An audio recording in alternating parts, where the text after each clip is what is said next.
성령으로 행하라.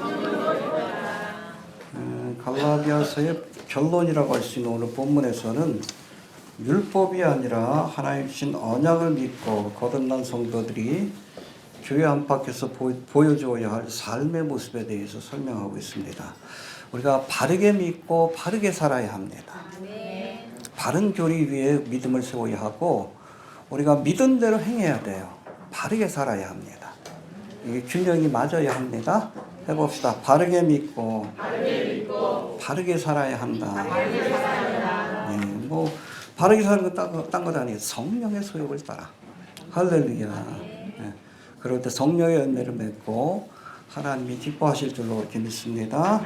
우리 지난 시간에 배운 말씀을 잠깐 한번 복습해 봅니다.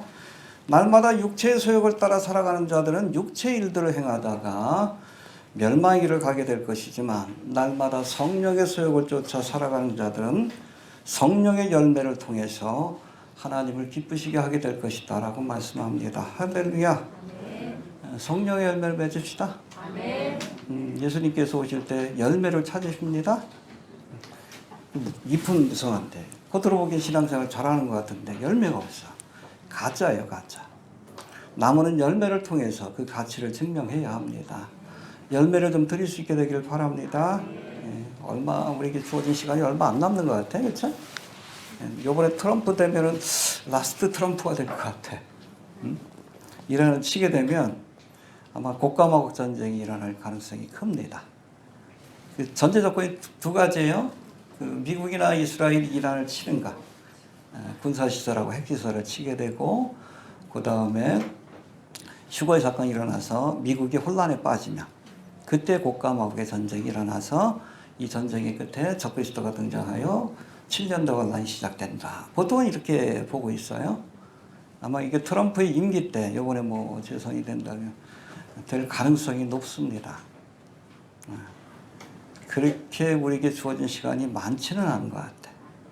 이번 올림픽도 몇 번째예요? 33도. 저들 보기에도 적그리스도가 등장하기 위해서 필요한 모든 단계가 끝났다라고 여기는 것 같아. 개막식 보셨어요? 이따 잠깐 보여드릴게요. 이따 합시다. 해봅시다. 열매를 통해 하나님을 기쁘시게 하자. 자, 봄으로 넘어갑시다. 24절 다시 봅시다. 24절 시작.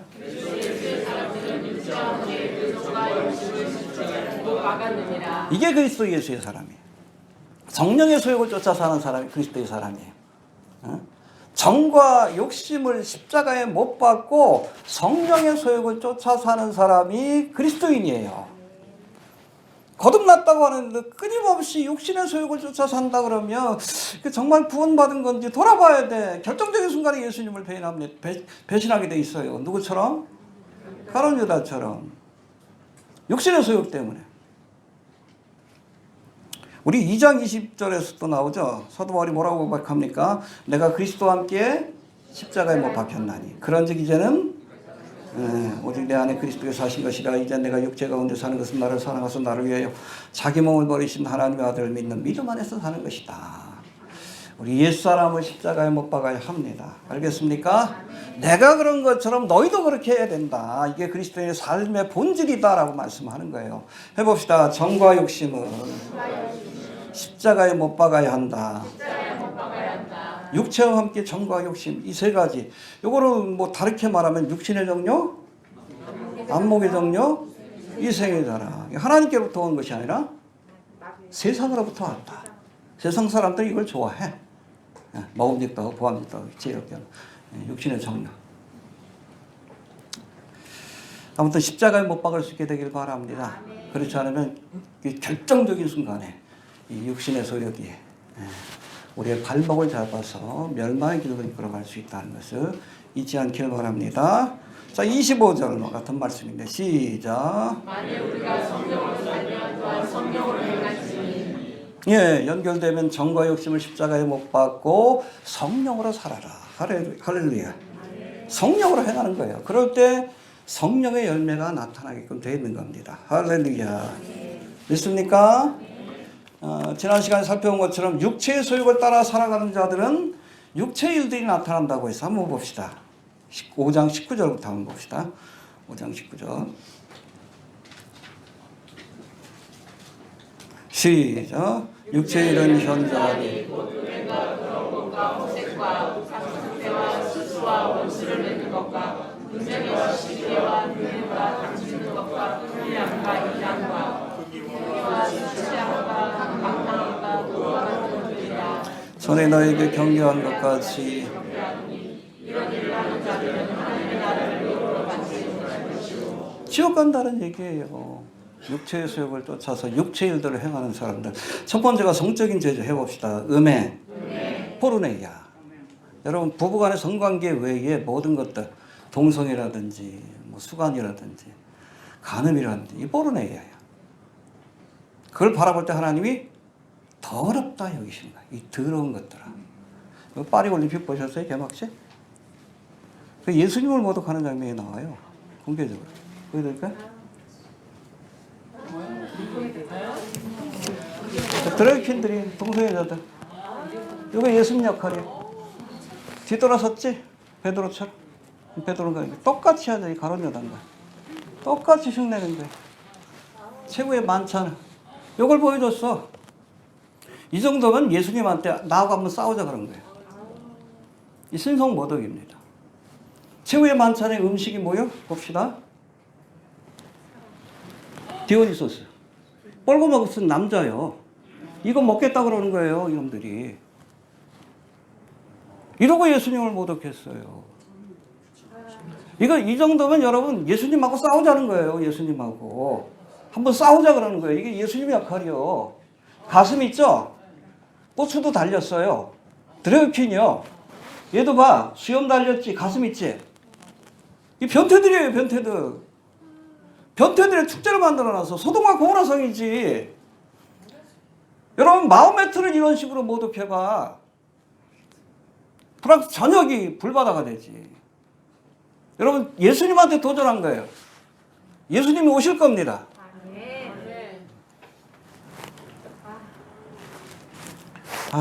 참 넘어갑시다. 흉측해서. 이게 뭐예요? 음행과 더러운 것과 호색. 오버섹수얼리티라고 해. 호색이 그거 아니에요. 성적 과잉이다. 너무 지나치게 표현했다. 여기 보면은 뭐 개막식에 동성애를 상징하는 무지개 옷을 입은 남녀. 그죠? 여자 하나에 남자 둘이에요. 걔들이 막 이렇게 막 즐겁게 뛰어오다가 방 안에 들어가. 그리고 문을 싹 닫는 장면이 나와요. 스리석이. 일반 언론에서도 좀 지나치다라고 얘기해요. 오버섹수얼리티. 그게 호색이에요. 그 다음 뭐요? 소돔성이. 여러분 이렇게 하나님을 모독하고 주의 천사하고 나와 함께 저거 하자. 그랬잖아. 뭔가 성적인 죄로 가르쳤을 때 그 다음 뭐요? 유황불의 심판이요. 하나님 불로 태우실 거예요. 이것들. 7년 동안. 그 적그리스도는 아이를 보낼 거예요. 그 요번에 보면 백마 타고 등장하잖아요. 에펠탑 있죠? 그 뒤에 윙드 선 디스크가 나타나요. 호르스의 상징이지. 천사의 날개가 2개가 있고 그 다음에 중간에 빛이 쫙 올라와. 그 호르스예요, 호르스. 그리고 누가 등장해? 백마를 탄 자가 등장해요. 적그리스도가 등장한다는 걸 보여주는 거예요. 나하고 싸우자. 예수님한테 싸우자 그러는 거예요. 싸우셔야지. 오실 거예요. 금방 오실 것 같아요. 그렇죠? 이번에 33번째 프리메슨 33도. 33번째 올림픽인데 끝내시겠다 그러는 겁니다. 얘네들도 이게 뭐 이제 준비 다 됐다는 거예요. 예수님하고 나와 비길이라. 예수와 비길이라. 사탄이 그러다가 하나님 앞에 쫓겨났잖아요. 적그리스도도 그러다가 7년 동안 지옥불에 던져지는 거예요. 다 왔어요. 전 세계 사람들이 보는 공개적인 행사에서 예수님한테 도전한 겁니다. 마크롱은 강력한 적그리스도 후보 중에 하나예요. 왜 그렇게 했는지 알겠죠? 네. 적그리스도의 등장을 예고하는 거예요. 예고하는 겁니다. 여러분, 어둠의 세력들도 알아요. 이제 자신들의 세상이 곧 다가온다. 예수님이 오실 때가 곧 다가온다. 예수님하고 싸우자 그러잖아요. 근데 교회가 몰라. 멍청하지. 보여주셔도 모르고 들려주셔도 모르고 성경 모르니까 모르는 거 아니에요. 분노할 줄도 모르고.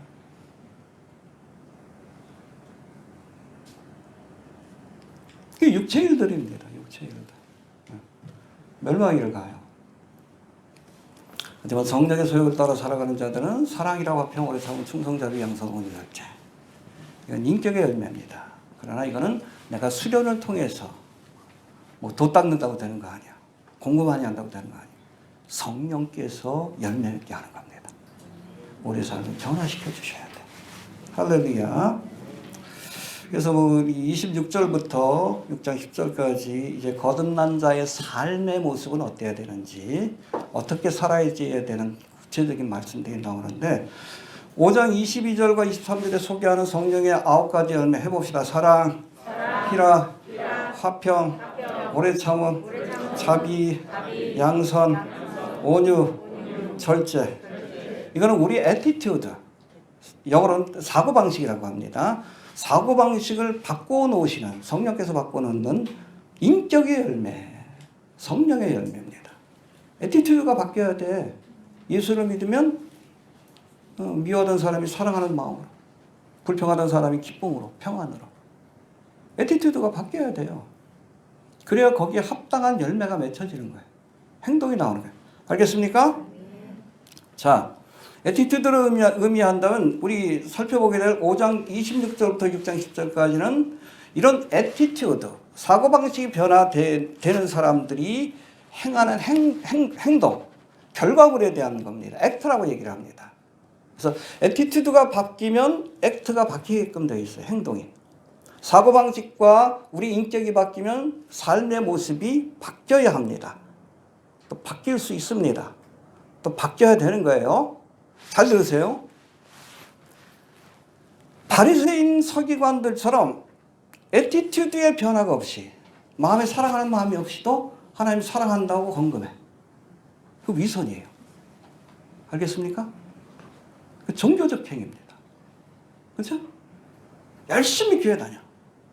근데 하나님을 사랑하는 마음은 없어. 자기를 자랑하기 위한 거지. 애티튜드의 변화가 없이 액트, 행동만 있다면 그것은 하이포크라시, 위선이에요. 종교 생활입니다. 자기 만족을 위한 거고. 반대로 액트가 없는 애티튜드, 마음으로는 사랑한다 그러면서 아무것도 행동하지 않아. 이거 죽은 믿음이야. 행함이 없는 믿음은 그렇죠. 있으려면 사랑한다 그러지 말고 구체적으로 필요한 걸 채워줘야지. 더욱게 하라, 배부르게 하라 말만 하지 말고 좀 먹을 것도 좀 갖다 주고 입을 것도 좀 갖다 주고 해야지. 애티튜드만 있으면 뭐래. 액트가 있어야지. 그래야 살아있는 믿음이에요. 알겠습니까? 그래서 우리 소개할 말씀들은 우리가 애티튜드가 변화된 성령의 열매를 통해서 우리 인격적인 변화를 경험한 사람들이 구체적으로 행동해야 될 액트, 행동들이 어떤 것인가를 10가지를 통해서 소개하고 있는데 하나씩 살펴봅시다. 26절 봅시다. 26절. 시작. 헛된 영광을 구하여 서로 독송하고 서로 존대하지 말지니라. 헛된 영광이 뭐예요? 우리 거듭난 사람들이 첫 번째 해야 될 일이 헛된 영광을 구하지 마라. 헛된 영광이 뭐예요? 세상의 영광이 다 헛된 거예요. 헛되고 헛되니? 헛됩니다. 돈, 명예, 권세를 구하는 것. 솔로몬이 다 경험했어. 세상에서 제일 큰 부자이다. 잘생겼겠다. 뭐 공부도 많이 해서 여러 가지 책들도 뭐 써보고 수많은 처처 비비를 두고. 근데 결론은 뭐예요? 바람을 잡는 거죠. 헛되다. 이게 내게 만족을 주지 못한다. 이따 사라지는 것들이란 거예요. 여러분, 세상의 영광들은 다 헛된 것들입니다. 헛되고 헛되니 예. 헛된 영광을 구하지 말고. 결론이 뭐예요? 전도서의 결론이. 이래 결국을 다 들었으니 여호와를 경외하고 그 명령을 지킬지어다. 이것밖에 남는 게 없더라. 참된 만족은 하나님 주시는 거예요. 돈 많다고 행복한 거 아니요. 명예와 권세가 있다고 행복한 거 아닙니다. 제가 얘기하면 또 잘 안 듣겠지만 솔로몬은 다 경험했잖아. 예. 그 헛된 거 알아요. 본인이 경험한 거예요. 그 결론은 뭐예요? 여호와를 경외하고 그 명령을 지켰다. 이것밖에 없더라. 이게 사람의 본분이다. 그럴 때 하나님이 우리의 마음속에 기쁨을 줘요. 그게 바로 포션. 하나님 주시는 분복입니다. 할렐루야. 행복하십니까? 아니, 저는 행복해요. 행복해요. 가진 거에 상관없이. 하나님 한 분만으로 만족하는 거예요. 이거 됩니까? 헛된 영광을 구하지 않길 바랍니다. 세상의 영광은 헛된 거다. 이것만 알면 돼요. 우리가 거듭난 성도들이 해야 될 첫 번째 일은 헛된 영광, 세상 영광을 구하지 말아라. 알겠습니까? 네. 또 두 번째 보니까 서로 격동하고 투기하지 말라. 해봅시다. 서로 격동하고 투기하지 말라. 세상 영광을 구하는 사람들이 서로 시기하고 투기하는 거예요. 그렇죠? 우리 자식 서울대 갔다, 우리 자식은 하버드 갔다. 서로 경쟁하고 투기하는 게 뭐 아무것도 아닌데. 그렇죠? 그렇지 않길 바랍니다. 그래서 격동은 헬라어로 프로칼로이라고 해서 자극하다, 불러일으킨다, 막 자극하는 거예요. 아우, 뭐 아들 어느 대학 갔어? 우리 애는 그냥 하버드밖에 못 갔어요. 서로 자극하는 거예요. 막 투기하고. 여러분 많이 가지고는 투기 안 할 것 같아? 일루미나티는 투기 안 할 것 같아? 일루미나티는 누구를 투기해? 가질 만한 거 다 가졌지. 하나님을 질투해요. 그래서 신처럼 되려고 해요. 영원히 살고 싶어 하고. 안 되잖아. 전지전능하고 싶고. 트랜스 휴머니즘이 그겁니다. 일루미나티 어젠다 가운데. 뭐 세상의 모든 걸 다 누리면 뭐 부러울 게 없을 것 같은데 아니요. 그 다음은 신을 투기해. 하나님을 투기해가 자기도 신처럼 되고 싶어. 어리석은 짓이지. 여기 만족이 없어요. 만족이 없습니다. 피조물의 자리에서 하나님께 영광을 돌릴 때 참된 만족이 주어지는 거예요. 예. 알겠습니까? 예. 헛된 영광을 구하며 서로 투기하지 마십시오. 예. 내 얼굴이 이쁘다, 네 얼굴이 이쁘다 투기하지 마시고 그냥 거기가 거기야. 예. 우역에 한번 오니까 다 남자들은 다 오징어 되더라고. 거기가 거기야. 거기가 거기야. 별차가 없습니다. 그냥 자족하시길 바랍니다. 헛된 영광을 구하지 마십시오. 하나님이 기쁨을 주시는 겁니다. 자, 6장 1절 봅시다. 두 번째 뭘 해야 되는지 시작.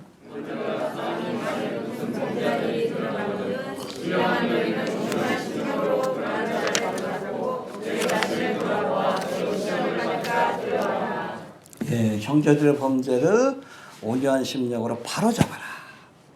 허물이 있을 때 우리가 그냥 넘어가면 안 돼요. 바로잡아줄 수 있어야 합니다. 여기 형제는 누구요? 그리스도인들을 의미해요. 그렇죠? 성도들 간에 혹시 죄의 길로 빠지는 사람이 있으면 너 그러면 안 돼. 바로잡아줘야 돼. 여러분 다윗이 그랬던 길로 갔죠. 누가? 나단 선지자가. 여러분 마태복음 7장 1절에 보면 예수님께서 뭐라고 했어요? 비판하지 말라. 그 번역이 잘못됐어요. 크리티사이즈 그게 아니에요. 영어로 저지라고 돼 있어요. 심판하지 말라는 뜻이에요. 정죄하지 말라는 뜻이지. 크리티사이즈 비판하지 말라는 뜻이 아니에요. 그 번역이 잘못된 겁니다. 알겠습니까? 건전한 비판을 해야지. 그래야 여러분 그 사람이 깨닫고 회개하지. 회개할 기회를 줘야지. 당신 죄인이라고 책망해줘야죠. 잠언에서도 뭐라고 했어. 여러분 면책이 숨은 사랑보다 낫다라고 말씀합니다. 해봅시다. 면책이 숨은 사랑보다 나으니라. 드러내놓고 꾸짖는 것이 그냥 뒤에서 아유 사랑합니다 그런 것보다 낫다는 거예요. 공개적으로 책망을 해야 회개할 기회가 주어지는 거지. 비판하지 말랬다고. 비판하면 안 돼요. 가끔 제가 뭐 블로그를 써놓으면 뭐 그런 사람이 있어. 그 말씀의 의미를 몰라서 그래. 그 저지하지 말라는 거예요. 왜? 심판할 권세는 하나님께만 있기 때문에 그래요. 우리가 할 수 있는 게 아니에요. 그러나 여러분 우리가 비판을 해야지. 그 사람이 잘못했으면 잘못했다고 해야지. 그게 사랑이요. 혹시라도 듣고 회개하면 그것처럼 고마운 게 어디 있어. 여러분 나단이 얼마나 고마워. 그러니까 자식 이름 가운데 하나를 나단이라고 졌잖아. 다윗이. 그릇이 큰 거지. 저 나단 덕분에 내가 죄를 회개하고 하나님 앞에 바로 설 수 있었다. 그러니까 솔로몬의 동생인가 이름이 나단 아니에요. 거기서 여러분 마리아가 태어났고 그 족보에서 얼마나 위대합니까?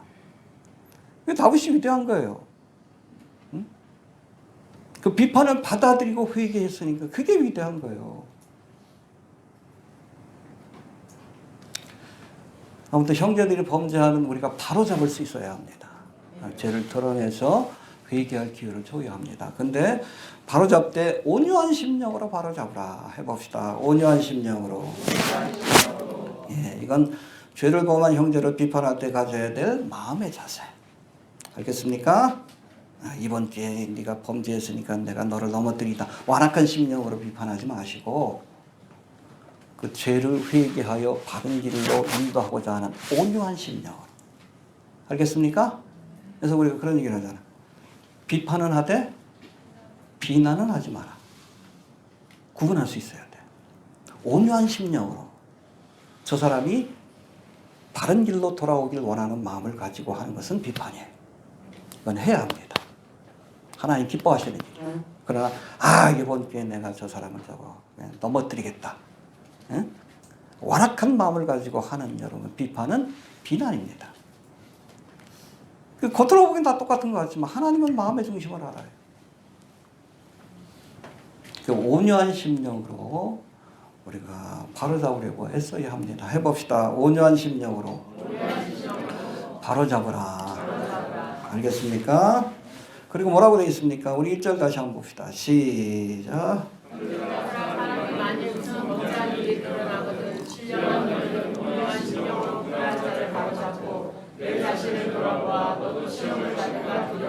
그렇죠. 자기도 돌아볼 수 있어야 한다. 너도 시험을 받을까. 넘어지는 형제를 보면 쟤 왜 넘어졌어. 그러지 말고. 그건 비난이지. 나도 그럴 수 있다. 여러분 성경에 보면 위대한 그 믿음의 어떻게 보면 선조들 그들의 삶을 기록할 때 보면 좋은 것만 기록한 게 아니잖아. 부끄러운 기록까지 다 남겨놨잖아요. 아브라함도 그냥 애굽 땅에 갔다가 마누라를 그냥 동생이라고 했다 뺏길 뻔하고 다 기록해놨어요. 다윗도 그렇고, 베드로도 그렇잖아요. 부끄러운 일 얼마나 많아. 예수님을 3번이나 부인하고. 남김없이 기록해놨어요. 왜? 교훈으로 삼으라. 야, 베드로도 이렇게 넘어졌어. 믿음의 조상 아브라함도 넘어졌어. 너도 조심하지 않으면 넘어질 수 있다. 자기를 돌아보는 기회로 삼아야 합니다. 비판. 그래서 바로잡는 것도 좋지만 그걸로 끝나면 안 돼. 심판자가 되려고 하지 말고 스스로를 돌아보는 타산지석으로 삼는 계기로 삼아야 합니다. 알겠습니까? 2절 넘어갑시다. 시작. 짐을 서로 짐으로 그리스도의 법. 그리스도의 법이 뭐죠? 사랑의 법이에요. 여기서 짐을 지라 할 때에 짐에 해당되는 헬라어가 바로스라고 되어 있는데 이건 가혹하여서 홀로 감당하기 힘든 짐을 의미합니다. 해봅시다. 홀로 감당하기 힘든 짐. 뭐 개인적인 것이 될 수도 있고 아니면 교회적으로도 내가 혼자 감당하기 힘든 일이면 함께 우리 믿음의 형제들이 그 짐을 나눠줘야 한다. 그래서 하나님의 법, 사랑의 법을 이루어야 한다라고 말씀합니다. 할렐루야. 그럴 수 있길 바랍니다. 이 초대교회 보면 부자들이 재산을 팔아서 가난한 사람들에게 나눠줬어요. 이 짐을 나눠주는 겁니다. 또 예루살렘 교회에 기근이 찾아오니까 어려움이죠. 왜 왔어요? 메시아를 거부한 심판입니다. 그때부터 재앙이 닥쳐가지고 결국에는 AD 70년에 멸망한 거예요. 그때 여러분 이방 교회들이 헌금을 모아가지고 도와줬어요. 사도 바울도 그 일에 뭐 몇 번 참여를 했었고. 이게 짐을 나눠지는 겁니다. 해봅시다. 짐을 나눠지라. 할렐루야. 우리 교회도 지금 뭐 전쟁으로 인해서 어려움을 겪고 있는 예루살렘 교회, 우리 막심 성교사님을 후원하고 있는데, 여튼 우리가 어려운 일이 있을 때에 짐을 나누어짐으로 하나님의 법인 사랑의 법을 이룰 수 있어야 합니다. 할렐루야. 예, 그 다음에 3절 넘어갑시다. 3절.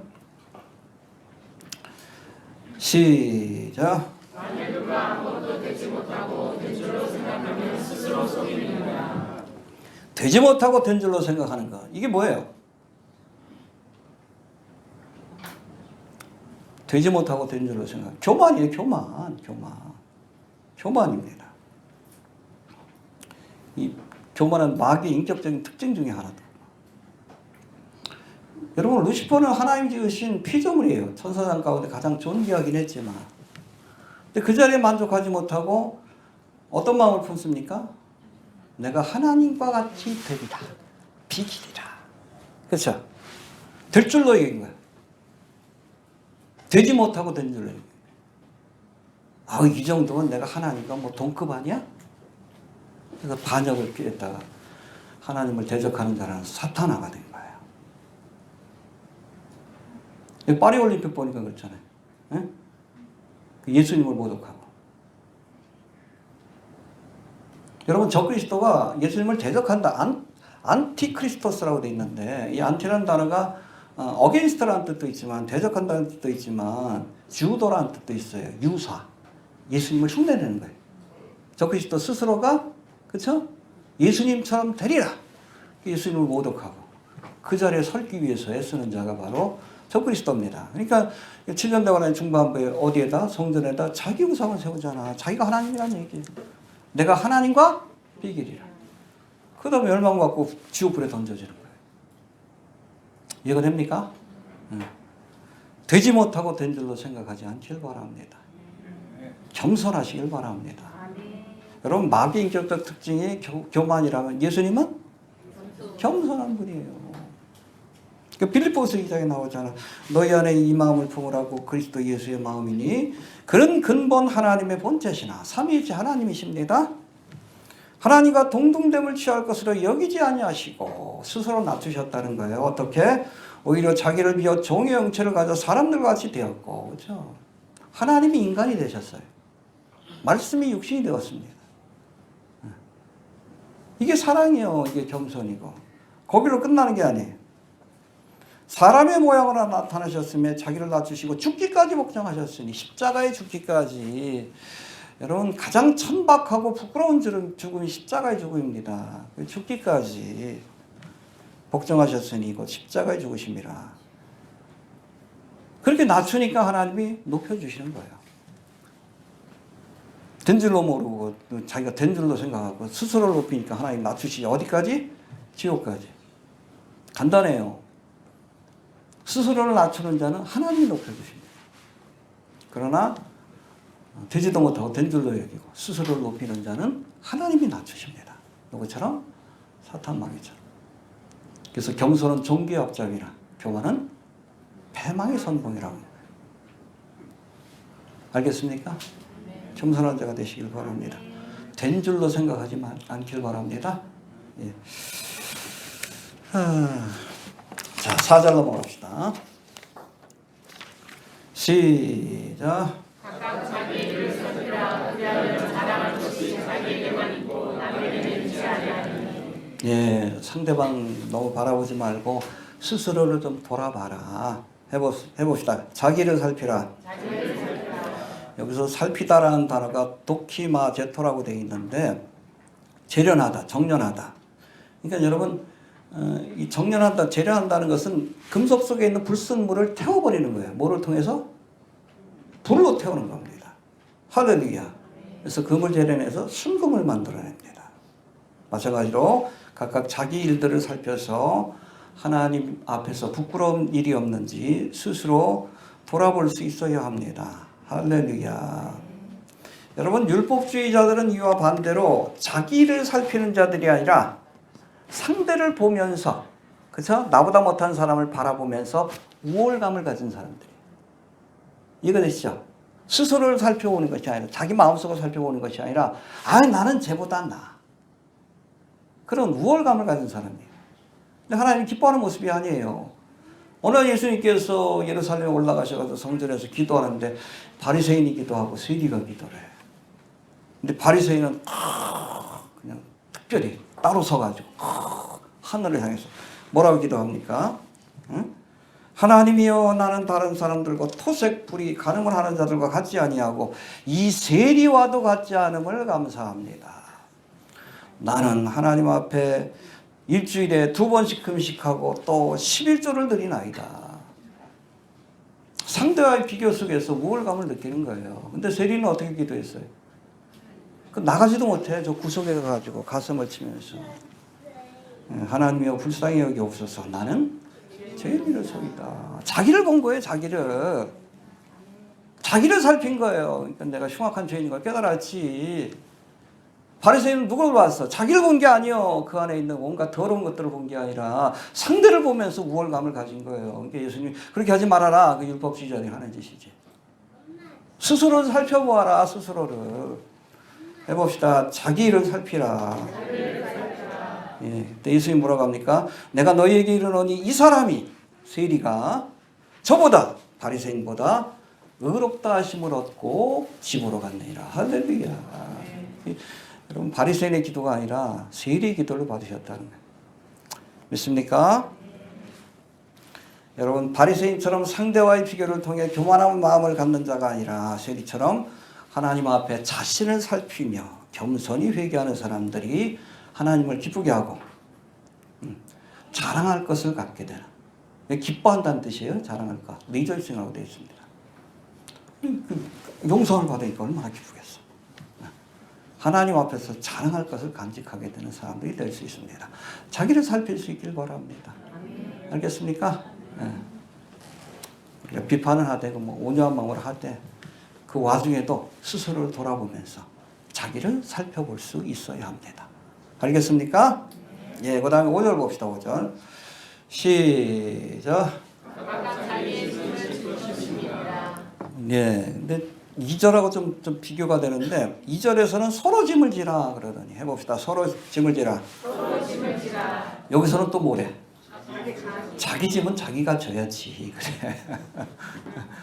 근데 우리가 한글로 보면 좀 헷갈려요. 근데 원래 그 2절하고 5절에 헬라어 그 용법이 다릅니다. 그래서 2절에 나오는 이 짐이라는 단어는 헬라어로 바로스라는 단어인데 이건 가혹하여서 홀로 감당하기 힘든 짐이라는 뜻입니다.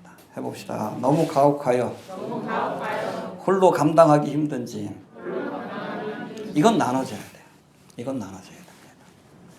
이에 반해 5절에 등장하는 이 짐은 헬라어 포르티온이라고 되어 있는데 이건 개인에게 맡겨진 짐입니다. 배낭이에요. 등산 갈 때 그렇잖아. 각자에게. 남자들은 좀 무겁게 지고 여자들은 가볍지만 그래도 자기 짐이 있잖아. 자기가 짊어지고 가야만 할 짐이에요. 내 몫에 태인 십자가입니다. 이건 남이 져줄 수도 없고 남에게 맡겨서도 안 되는 거예요. 이거는 내가 지고 가는 겁니다. 알겠습니까? 예를 들어서 사업의 문제, 가정의 문제, 자녀의 문제. 남에게 맡길 수도 없고 맡겨서도 안 돼. 내가 짊어져야 합니다.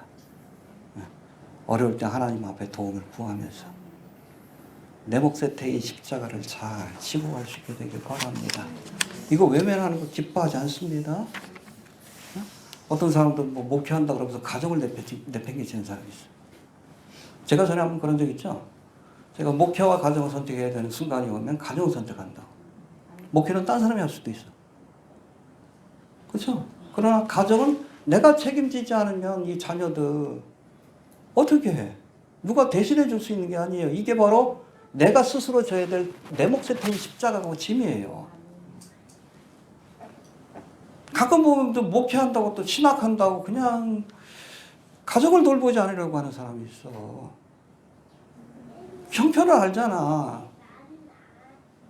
그 하나님 기뻐하지 않습니다. 어떻게 가정도 돌보지 못하는 사람이 교회를 돌볼 수 있겠어? 이거 돼요? 기도서 뭐 1장 6절에도 보면 여러분 장로의 자격이 있어. 오늘날 목사인데 한 아내의 남편이고 그리고 믿는 자녀가 있어야 된다. 가정을 잘 다스려야 된다는 게 그러고 나서 장로가 되고 목회자가 되는 거지. 가정도 돌보지 못하면서 여러분 뭐 신학을 하겠다 그러고 목회자가 되겠다 그러고 그거 하나님 기뻐하지 않습니다. 내 몫의 태인 십자가를 먼저 져야 합니다.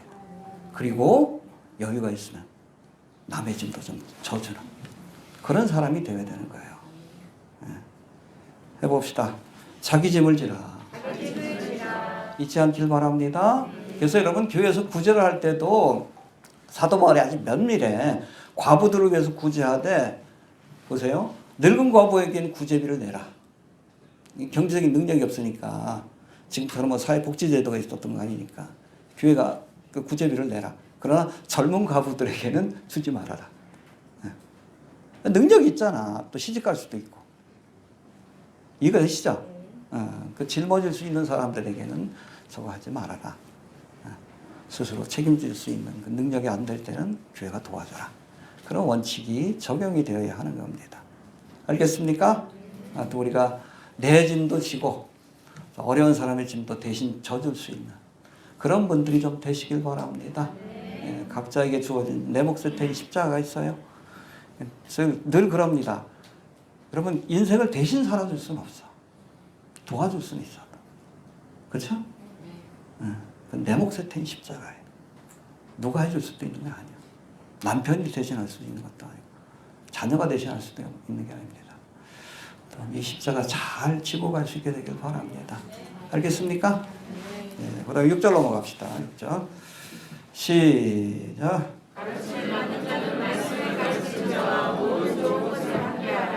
예, 성도들은 목회자와 좋은 것을 같이 하라. 좋은 것은 같이 합시다. 교회가 말씀을 가르치는 사역자들의 생활을 책임져야 할 것을 원칙적으로 말씀하신 것인데 사도 바울은 디모데전서 5장 18절에서도 곡식을 밟았다는 소의 입에 망을 씌우지 마라. 해봅시다. 곡식을 밟았다는 소의 입에 망을 씌우지 마라. 탈곡할 때 소가 이렇게 연자맷돌을 돌리잖아. 그럼 거기다 망 씌우지 마라. 보면 먹고 싶잖아. 좀 먹게 해줘라. 그런 얘기예요. 저는 굉장히 좀 성경이 인간적이고 또 가축의 수권도 그렇게 보호해주고 좀 그런 것 같아요. 굉장히 자세합니다. 근데 이 말씀은 뭐예요? 일꾼은 그 싹을 받는 것이 마땅하다. 교회에서 수고한 사람들은 교회에서 생활을 책임지는 것이 맞다라고 이렇게 설명합니다. 디모데서가 우리 목회 선생이기 때문에 그 교훈을 준 거예요. 근데 사실은 흥미로운 것은 이 권면하고 있는 사도 바울은 사례비를 안 받았어. 그렇죠? 자비랑 선교했어. 근데 여러분, 이 사도 바울의 케이스는 복음 전파의 사역에 방해가 되지 않도록 바울이 특별히 결단하고 실행하는 것입니다. 바울의 믿음이에요. 다른 사도들과 제자들은 사례비를 받으면서 선교했습니다. 그리고 사도 바울 자신도 그렇게 하는 것이 맞다라고 했어요. 바울의 케이스는 특별한 경우예요. 왜? 특별히 전도 여행을 다니잖아. 여러 가지 대적들도 많고 꼬투리 잡으려고 하는 사람도 많고. 근데 선교비를 받아가지고 일한다 그러면 야, 저 사람 돈 벌려고 하는 일이야. 그런 소리를 듣지 않게 하려고. 복음 전파에 방해가 없게 하려고 처음부터 결단하고 그렇게 행동한 겁니다. 근데 바울의 케이스는 특별한 케이스고 일반적으로는 우리가 수고하는 말씀 사역에 수고하는 사람들의 생활을 책임지는 것이 맞다라고 이렇게 말씀하고 있는 겁니다. 그렇게 해야 합니다. 저도 블로그 그 운영하는 원칙이 있는데 다른 건 좀 해도 제가 광고는 계속 광고 넣어달라고 와요. 구독자가 많다 보니까. 거절합니다. 뭐 여러 가지 이유가 있지만 뭐 돈 때문에 한다는 그런 얘기 듣기 싫은 것도 있고 일단 또 지저분해져.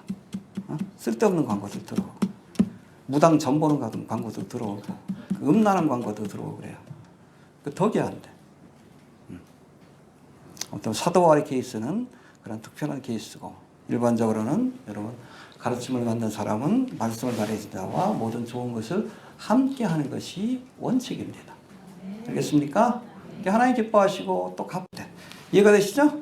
자, 7절 8절 봅시다. 7절 8절 시작. 스스로 속이지 말라. 하나님은 마음이 여김을 받지 아니하시나니 사람이 무엇으로 심든지 그대로 거두리라. 자기는 그대로 위하시는 자는 육체로부터 썩어진 것을 거두고 성령에 위하시는 자는 성령의 형태를 얻으리라. 예, 심는 대로 콩 심은 데 팥 심은 데 맞습니까? 예. 육체를 위하여 심는 자는 육체의 일들이 나타나고 있어. 호생, 뭐 음란, 술수, 뭐 투기, 시기, 뭐 이런 것들이 드러날 수밖에 없어요. 성령을 위해서 심는 사람은 성령의 설교를 따라 살면 성령의 열매가 나타날 수밖에 없어요. 결과를 탓하기 전에 내가 무엇을 심었는지를 돌아볼 수 있어야 합니다. 알겠습니까? 여러분 잘 들으세요. 똑같은 사업을 해도 육체로 심는 사람이 있는가 하면 성령을 쫓아 심는 사람이 있습니다. 똑같은 사업이라도. 내가 돈을 많이 벌어가지고 욕심을 채우고 남들한테 좀 자랑하고 싶어서 사업을 한다. 육체로 해서 심는 거예요. 같은 사업을 해도 내가 이것을 통해서 하나님께 영광을 돌리고 하나님이 기뻐하시는 일을 하겠다. 이거 여러분 성령을 쫓아서 행하는 일이에요. 알겠습니까? 그렇죠? 겉으로 보면 잘 모를 수 있어요. 근데 여러분 목회나 선교를 할 때도 그래. 이게 정말 하나님의 영광을 위해서 한다. 이게 성령을 위해서 심는 거지. 그러나 내가 목회자로서 성공을 해가지고 월급도 많이 받고 유명해지기라. 이 육체를 위해서 심는 자예요. 사람은 몰라요. 하나님은 아십니다. 알겠습니까? 교회 일도 육체의 소욕을 따라 행하는 사람들이 있습니다. 자랑하고 싶어서, 인정받고 싶어서. 왜 육체의 소욕이에요? 알겠습니까? 하나님만 바라보고 일하시길 바랍니다. 이해가 되시죠? 예. 최근 이동원 목사가 개척한 지구촌 교회. 이동원 목사 제가 블로그에 한번 소개한 적 있죠? 우리나라에서 관상기도를 들여올려다가 아주 큰 반대에 부딪혀가지고 결국에 은퇴까지 했어요. 관상기도가 뭔지 아시죠? 이거예요. 봅시다. 우리 이동원 씨 촛불 켜고 기도하지. 관상기도. 뉴에이지 영상 좀 반대. 촛불 켜고 하잖아. 미친 녀석이지. 이동원이 왜 유명한지 아셔요? 살라 시리즈라는 그 설교집을 내면서인데 그게 사실은 미국에서 워렌 웨스비라고 유명한 주경가가 있어요. B 시리즈를 그냥 카피한 거예요. 90% 카피해가지고 그 내용을 그냥 자기가 지은 것처럼. 일단 언론 플레이를 했어요. 그리고 분당인가 지구촌교회 세웠는데 거기 사람들이 모이니까 전입신자들 다 잡은 거예요. 네임 레벨이 높으니까. 내가 보기엔 작전인 것 같아. 프리메이슨. 관상기도는 여러분 뉴에이지 영성이고 그 프리메이슨들의 신앙이 뉴에이지 사상이에요. 똑같아. 그래가지고 뭐 대한민국에 아주 유명한 목사로 만들어 놓고 나서 정체를 드러내는 거예요. 관상기도를 하려다가 제대로 못하니까 조금 일찍 은퇴를 했어요. 그래서 부임자가 왔는데 첫 번째 부임자는 5년 전에 선교를 한다라고 사임을 하셨습니다. 최근에 두 번째 목회자가 이유도 참 묘해. 교회 증축 과정에서 신임을 얻지 못했다. 무슨 소리인가 모르겠어. 돈을 떼먹었다는 것도 아니고 돈을 잘못 모았다는, 뭐 돈 제대로 못 모았다고 뭐 그 쫓아내나? 설교도 잘하고 신이라는 사람은 제가 알고 있거든요. 그래서 지금 구설에 오르고 있어요. 이동원 목사가 흔들었을 거라고. 지 마음에 안 들었던 거지. 응? 자기하고 같이 관상기도 해야 되는데 너무 성경적이고 신앙적이니까 쫓아낸 거지. 여하튼 우리가 목회를 해도 성령의 소욕이 아니라 육체의 소욕을 위해서 일하는 자들에게는 이런 육체의 일들이 나타날 수밖에 없습니다. 뒤에서 흔들고 쫓아내버리고.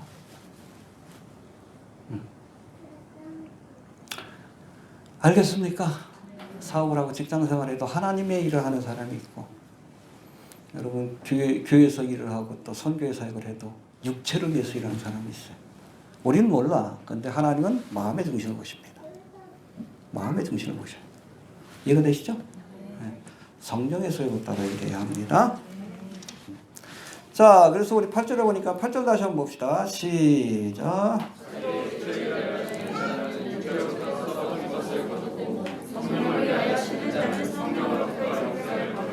네, 성령을 위하여 심는 자는 뭘 거둔다? 영생을 거둔다. 이게 영생이라는 단어가 킹제임스 버전은 eternal life가 아니라 life everlasting이라고 되어 있어요. 조금 다릅니다. 이건 뭐 구원을 받는다, eternal life, 영생을 얻는다는 그런 뜻도 포함되지만 하나님 앞에서 영원한, 사라지지 않는, 썩지 않는 상급과 면류관을 얻는다. 할렐루야. 믿습니까? 이 순간을 영원히, 짧은 인생이지만 우리가 영원한 가치를 위해서 일하면 그 모든 것들이, 그 영광이 영원히 지속이 되는 거예요. 그래서 하나님을 위해서 일하는 거예요. 하나님의 나라는 영원하기 때문에. 한 번 개털 모자 쓰면 그렇잖아요. 영원토록 개털 모자 써야 돼. 남들은 예수님 앞에 찬양할 때마다 면류관을 던져드리는데 이게 허전해. 가발을 던져드릴 수도 있고. 예수 믿고 나서도 우리가 열심히 믿음 생활 하라는 거예요. 왜? 이게 eternal life, 영원한 삶과 연결되기 때문에.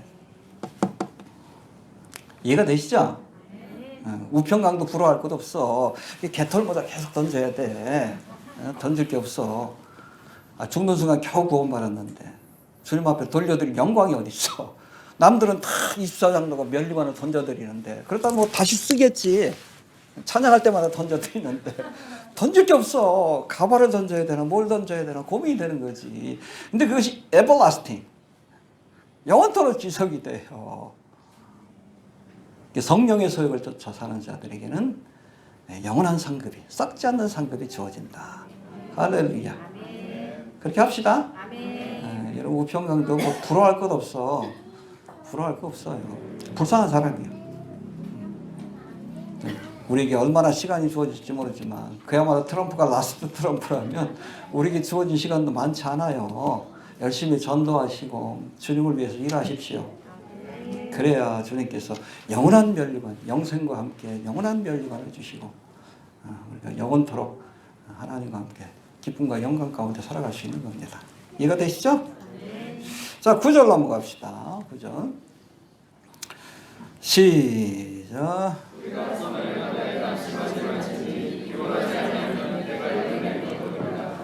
예, 해봅시다. 때가 이름에 낙심하지 않길 바랍니다.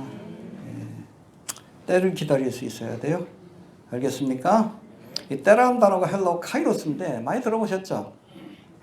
헬라어에는 시간을 나타내는 두 가지 단어가 있어요. 크로노스, 이거는 물량된 시간입니다. 지금이 11시다, 12시다. 크로노스라고 합니다. 그런가 하면 하나님이 정하신 특별한 때, 이거를 카이로스라고 표현합니다. 할렐루야. 믿습니까? 우리 전도서 3장에서도 때에 관한 말씀이 나오잖아요. 날 때가 있고 죽을 때가 있고 세울 때가 있고 무너뜨릴 때가 있고 그렇죠? 기뻐할 때가 있고 울 때가 있고 그 때를 하는 것이 지혜다.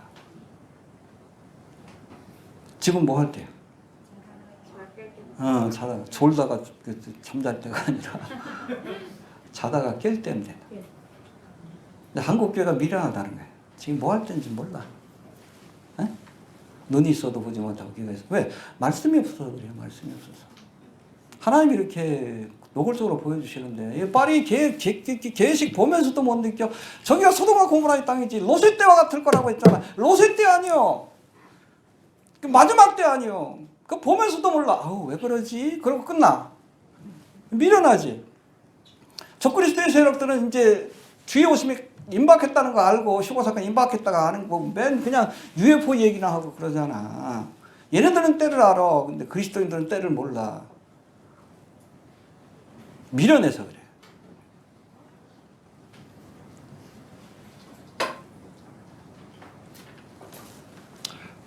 아무튼 우리가 때가 이름에 거둔다. 해봅시다. 때가 이름에. 네, 거두리라. 할렐루야. 우리가 밭에 심는 작물들도 때가 있어요. 우리 뭐 메밀이라든지 콩 같은 것들은 몇 개월 만에 그게 싹이 나고 열매가 맺죠. 그렇죠. 그래서 구황작물이라고 해요. 대충 심어도 잘 자라고, 그리고 짧은 시간에 열매를 거둬서, 지금 때는 그거라도 먹어야지. 맛이야 뭐 백미가 좋지만 그거라도 해가지고 빨리 먹어야 되니까. 뭐 그런 것들도 있지만은 여러분, 우리가 포도나무나 무화과나무 같은 경우에는 뭐 묘목을 심든 아니면 뭐 처음부터 씨를 심든 시간이 많이 걸려. 열매를 얻기까지. 저도 뭐 마당에다 무화과나무 심었는데 거의 10년 걸린 것 같아요. 묘목 하나 사가지고 강화도에서.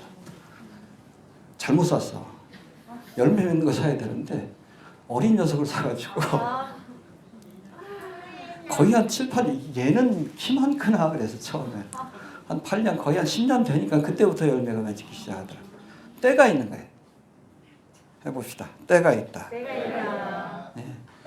그래서 여러분, 밭에다 씨를 뿌리는 농부는 때를 기다릴 줄 알아야 합니다. 때를. 알겠습니까? 그때까지 인내해야 돼. 안 자란다고 팍 뽑아버리면 안 돼. 왜 안 자라지? 왜 안 자라지? 이러면 안 돼. 죽어. 끝까지 인내해야지. 알겠습니까? 무화과 열매 없다고 계속 이렇게 뽑아버리면 안 돼. 열매 맺을 때까지 기다려줘야지. 때가 있는 거야. 마지막 때를 사는 우리에게도 바로 하나님의 때를 기다리는 믿음이 필요합니다. 너희에게 하나님의 뜻을 향하는 약속하신 것을 받기 위함이다. 라는 뜻이에요. 우리에게 마지막 휴거에 대한 약속, 재림에 대한 약속이 주어졌습니다. 근데 얼마 안 남은 것 같아요. 그렇죠? 농담이 아니라. 이 파리 올림픽 개막식 보니까 미쳐 돌아가네. 적그리스 세력들은 이제 뭐 지금 우리가 사는 세상이 뭐 소돔과 고모라의 땅이다 그러고 적그리스도가 등장한다고 지금 선포하고 있잖아. 유럽에서 하는 올림픽이 이번에 두 번째죠. 지난번에 12년 만이죠. 런던 올림픽.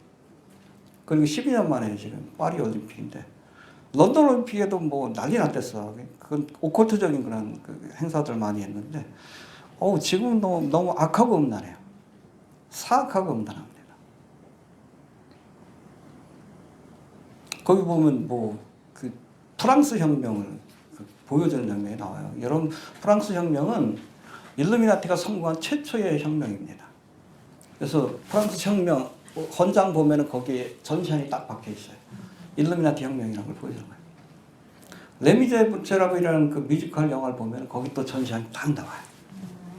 그 레미제라블이 프랑스 혁명을 배경으로 해서 만들어진 거기 때문에. 일루미나티의 세상이 시작된. 그러니까 일루미나티가 1770 몇 년부터 이렇게 시작을 했는데, 얘네들이 굉장히 탄압을 많이 받았어. 세계정부주의자니까 정부로부터. 그러다가 최초로 성공한 혁명이 프랑스 혁명입니다. 왕정을 무너뜨리고 공화정의 시대를 열었죠. 이런 성경에서 이상적으로 추구하는 여러분 정치제도는 왕정입니다. 예수님이 만왕의 왕으로서 오셔서 다스리는 거예요. 이해가 되십니까? 네, 그거예요. 그걸 무너뜨린 것이 프랑스 혁명인데 그걸 보여주잖아. 근데 적그리스도의 나라가 임박했다는 걸 보여주는 거예요.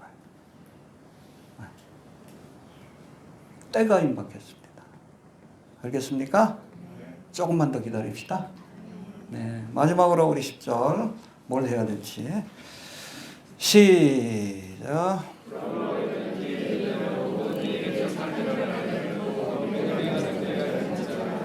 네, 우리에게 영원한 면류관을 주실 겁니다. 네, 영생을 주실 겁니다. 그러므로 우리가 기회 있는 대로 모든 이에게 착한 일, 선한 일, 하나님이 기뻐하시는 일을 행하되 더욱 믿음의 가정들에게 우선순위가 있는 거예요. 우리가 선을 베풀 때도 먼저 믿음의 가정들에게. 가령 여러분, 남에게는 인심을 베풀면서 정작 자기 가족들을 돌보지 않는 사람이 있어. 그렇죠? 밖에 나가서 좋은 사람이라고. 집에서 애들 용돈도 안 주고 생활비도 안 주고 나가서는 뭐 술도 사주고 뭐 인심은 다 베푸는데 이 자기 만족을 위한 거지 뭐 하는 짓이야. 제가 전했던 교회 목사님도 그랬어. 선교를 많이 했거든요. 지나칠 정도로 뭐 필리핀에 교회도 세우고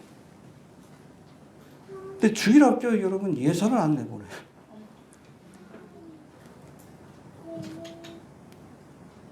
아니 나가서 선교한다 그러면서 교회에서 뭐 보조금도 안 보내. 학생이 보조금도 안 보내. 애들이 행사를 할 수가 없어.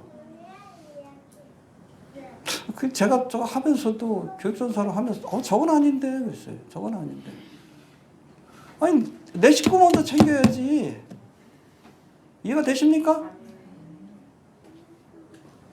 아 우리 교회가 뭐 선교했다. 자기 만족이지. 내 자식들은 다 굶어주고 가는데. 이해가 되셔요? 믿음의 가정들에게 먼저 해야 합니다. 우선순위가 있는 거예요. 우리가 뭐 구제도 하고 좀 하고 하되 그게 중요한 게 아니에요. 믿음의 가정들에게 우선순위가 있다. 우리가 그걸 잊지 않아야 합니다. 자, 정리합니다. 다음 주 마지막인데 정리합니다. 다음 주에는 뭐 했던 말씀들 다 정리하는 시간이에요. 자, 그리스도 예수의 사람들은 육체와 함께 그 정과 욕심을 십자가에 못 박았으니 우리가 이제는 육신의 소욕이 아니라 성령을 따라 살아야 한다. 할렐루야. 성령으로 행할진지라. 성령으로 행하시길 바랍니다. 육체의 소욕대로 사는 건 여러분 구원받지 못한 사람들이고 성령의 소욕을 쫓아 사는 사람이 참된 그리스도인이에요. 그래야 성령의 열매가 맺혀집니다. 이해가 되십니까? 구체적으로 헛된 영광을 구하여 서로 격동하고 서로 투기하지 말고. 세상 영광 헛된 영광이에요. 거듭난 사람들은 헛된 영광 구하면 안 됩니다. 이것 때문에 막 시기하고 뭐 서로 질투하고 그러면 안 됩니다. 또 온유함으로 범죄한 자를 바로잡고, 그렇죠? 죄의 길로 가면 우리가 비판하고 바른 길로 돌아올 수 있도록 하되 온유한 마음으로 그 사람을 세우자는 마음을 갖고 해야 합니다. 또 내 자신도 시험을 받을까 두려워하라. 그 모습을 보면서 스스로도 돌아봐야 돼. 이해가 되시죠? 예. 내 몫에 태인 십자가와 짐은 내가 지고, 그렇죠? 이 짐은 각자 져야 합니다. 누가 대신 져줄 수도 없어. 그렇잖아. 그 인생을 대신 살아줄 수가 없습니다. 강하고 담대하게 용기를 가지고 내 몫에 태인 십자가를 지고 또 좀 여유가 있으면 다른 사람의 짐까지도 좀 져줄 수 있는 그런 그리스도인이 될 수 있길 바랍니다.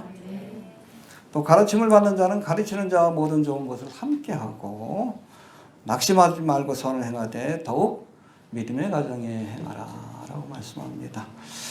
아무튼 우리의 삶에 실천해야 될 것들이 많습니다. 성령을 따라 행할 수 있게 되길 바랍니다. 주신 말씀 듣고 기도합니다. 하나님을 감사합니다. 오늘도 귀한 말씀을 통해 그리스도 예수를 믿고 성령 안에서 거듭난 사람들이 하나님의